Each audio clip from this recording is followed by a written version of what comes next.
Okay, so I've got an 04 Silverado 3500 with automatic temperature control climate system.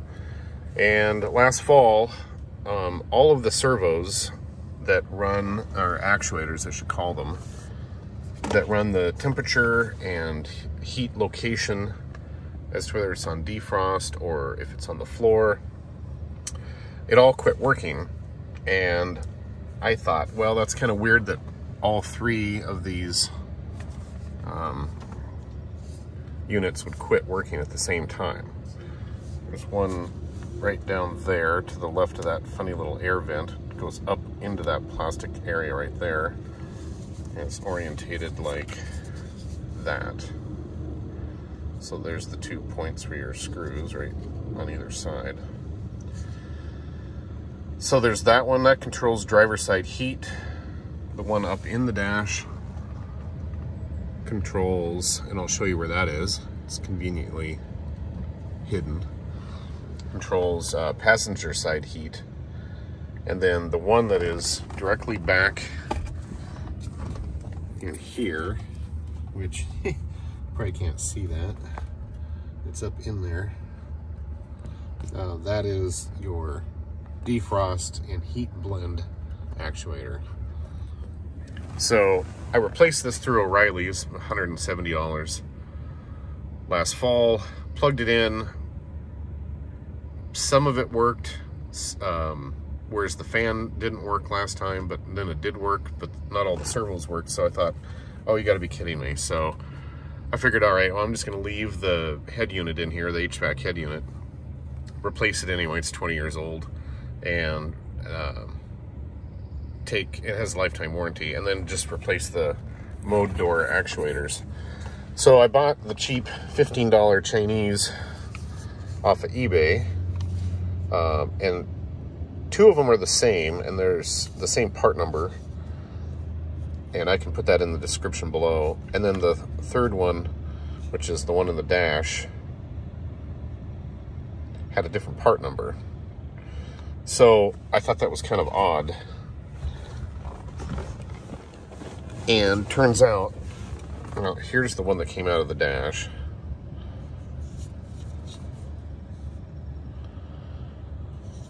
And so turns out all three of the cheap made in China ones, that's the part number,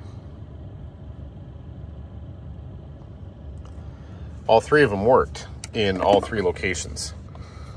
But they didn't work after I plugged them in, and I thought, you gotta be kidding me. How do I have three non-functioning ones? So I went to O'Reilly's and I bought the $140 replacement. You see that 106 on there, 604 106, and 604 106 from China. $18 versus $140. I plugged in the $140 one. Still didn't work. So I'm like, okay, so I've got seven actuators and none of them are working.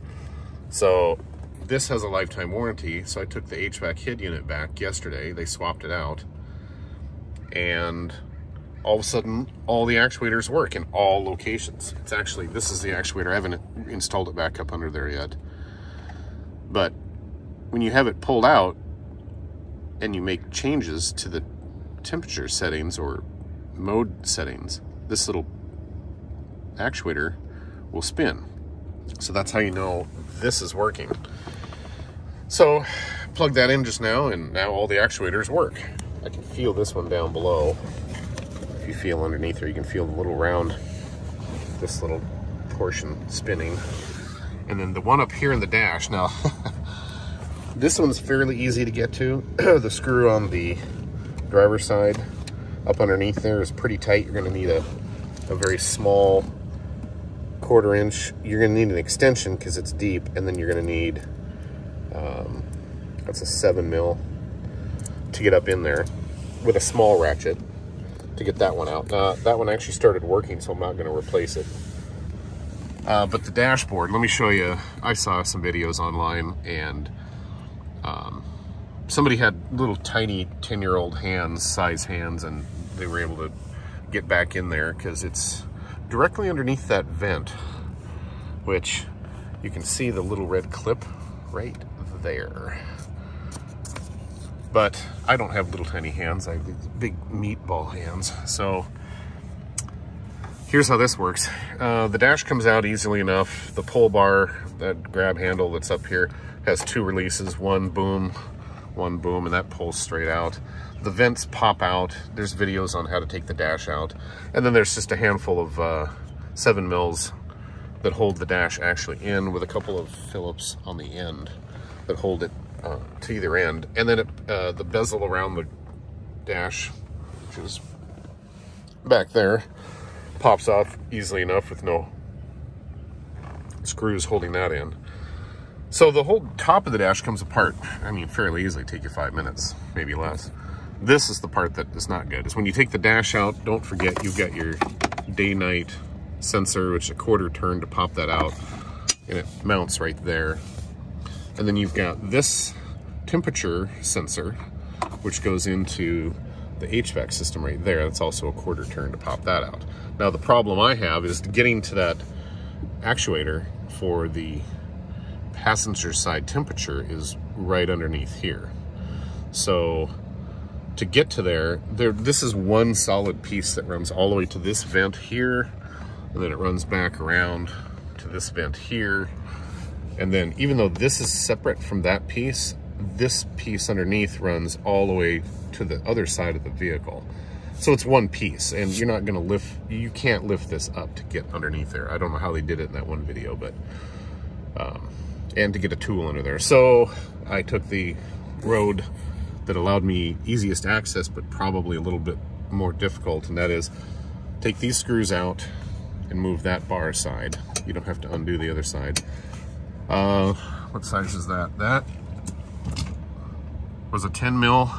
There's a 10 mil in the back right there. There's a 10 mil over there. And then there were a couple of smaller 7 mils up front here holding this in, along with these 7 mils here. So move that out of the way, and then this bar just popped out. I move that to the side. This is your antenna for your radio. Move these sensors aside. Now here's the ugly part. I had it. I just decided, oh, duct tape was invented for a reason. It's meant to tape ductwork. What is this? It's ductwork. So I took a Sawzall, nice big long blade, stuck it right through here. Nice straight shot. I had to move this aside to get the head of the Sawzall in there. Cut it on this side, and then this little gem, rotate right out of your way. And voila, there's the little booger right there. So, those screw heads, or they're screws with a bolt head on them, are 5.5 millimeter to get that out. And that actuator is $18 on eBay. The same part number as everything else I just showed you. Works in this location, the driver's side location, and the passenger footwell location. So one model number works in all three, even though the manufacturer numbers show otherwise. So, plugged in the new head unit, it now works. All the actuators are working, new or old. Well, actually, they're not working as well as I thought. They move, this one and the one on the floor move very slowly, very incrementally. Like, if it's a quarter turn between left and right there, it'll incrementally move 1/8 of an inch every second, basically. So it's not like it's gonna slam that into cold or hot air. It's gonna take it a second. So don't expect it to move fast. This one over here moved pretty fast. So I hope this video helps somebody understand what they're up against in this. This looks terrible, and it's not. The worst part is just getting the Sawzall with you gotta have a long blade on the Sawzall. And then, as you can see back behind the dash back there, this void, there's nothing behind it. So you're not gonna cut into anything. You just have to watch this first top part. And what I did was I actually used one of those multi-tools like a vibrating putty blade from Harbor Freight, and I cut the top of this down all the way around from the top side, and it only reaches almost to the bottom of this. So really all I did was I fit the Sawzall with the long blade through here just to cut the last 1/8 of an inch and the bottom part of that HVAC vent. And same over here. I mean, there's nothing in your way all the way around this thing. On the back side, you can see it has this little bit of a lip. That's a pretty thick plastic lip. Yeah, so that took a little extra effort to cut through this lip right here. But notwithstanding that, there's all this space underneath, so I was just careful when I cut it with the Sawzall. And I'm going to take duct tape, and I'm going to run it in a U shape down, under, and back up on both of these vents right now. And then I'm going to set the section I cut out back in there, and then you can get your fingers underneath here to tap to, you know, make sure it sticks well. And then I'll roll it around the top on each side, and the ductwork will be 100%.